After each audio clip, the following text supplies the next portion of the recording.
right now, and this is really, really an important moment. David Stubbs joins us with JPMorgan Private Bank with a view on what you should be doing in the equity markets. Our theme today is clearly the oddities of bonds and equities. And David, I'm going to go to one single sentence within your important report. We expect growth to stay strong. To me, this is the money debate right now. Do we get persistent, buoyant economic growth into next year or not? Discuss that, how you fold in Bruce Kasman's work at economics into what you do at Private Bank.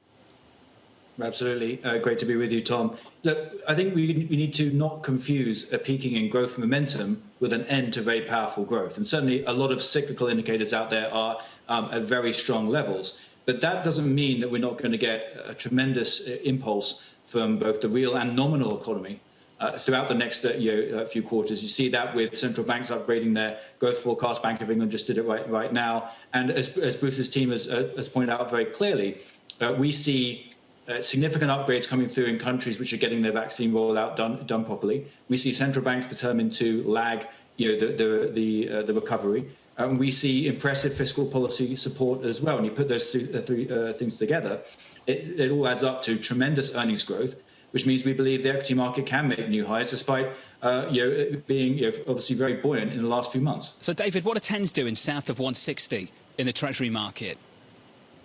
Sure. I think firstly, momentum and being overstretched works in the bond market as well as the equity market. You had one of the worst quarters in fixed income of all time in the first quarter. You've also had, I think, a lot of foreign buying, especially from the Japanese, given the hedge yield is now quite attractive, and they just rolled over into new financial year, which often drives some flows there as well. But we would agree with the fact that it's not going to stay here for long. We have a target of around 2% about 12 months from now. It'll be a bumpy ride up there for sure. But absolutely, we believe that both the yields are going to rise and curves are going to steepen. One of the reasons that we absolutely do like some of the cyclical plays, including financials. Just to build on that, where does the growth picture fit into this? And I don't mean the cyclical growth, I mean growth equities, David, because what we've seen play out over the last week or so, real yields further into negative territory, and tech has not been the outperformer in the way that some people might imagine. Why do you think that is?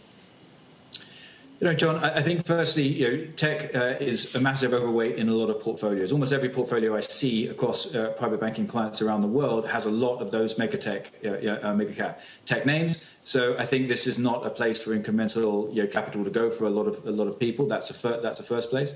I think also there is a question mark over regulation in the US.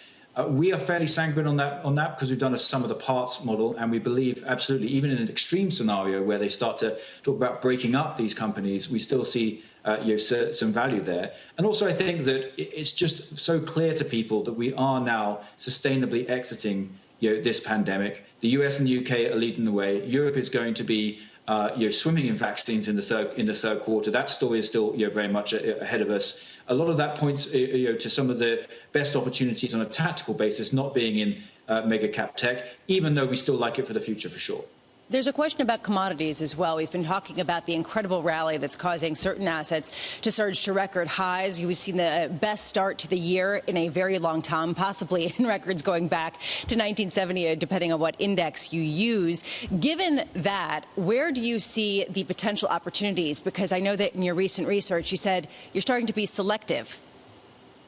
Yes, absolutely. I think that firstly, if you buy broad commodities, you're often taking things which are seen as defensive. As John started the show with, copper over gold. If you buy like a broad basket of commodities, you're getting some of the gold as well. We absolutely are positive on industrial metals. They've done well. We think they can do further based on tight inventories and a range of secular forces which should power them beyond this cyclical upswing.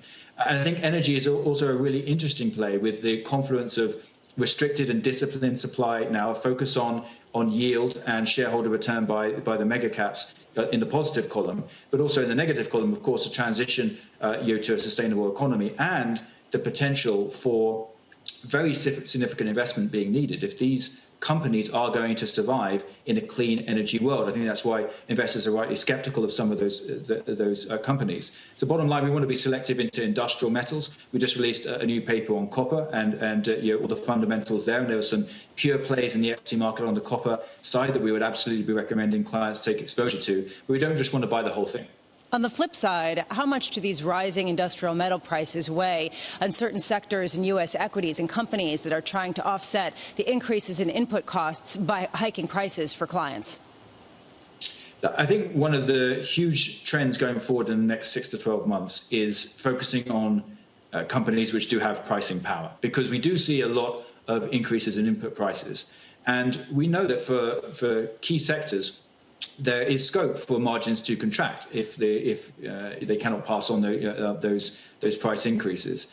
We still think that when you look at some of the damage to the labour market around the world, we don't foresee a huge upswing in end price consumer inflation, because we do see a range of both cyclical drags from that damage, at least for the next year or two, plus the secular deflationary forces we've been discussing endlessly on this program for years around globalization and around those supply chains. So absolutely, we want to transition to the kind of handful, the limited number of companies potentially that are going to be able to pass on those costs. We do expect margins in some areas to be under pressure. Great to catch up, David. As always, good to hear from you. David Stubbs there, JPMorgan Private Bank Global Head of Market Strategy. Tom.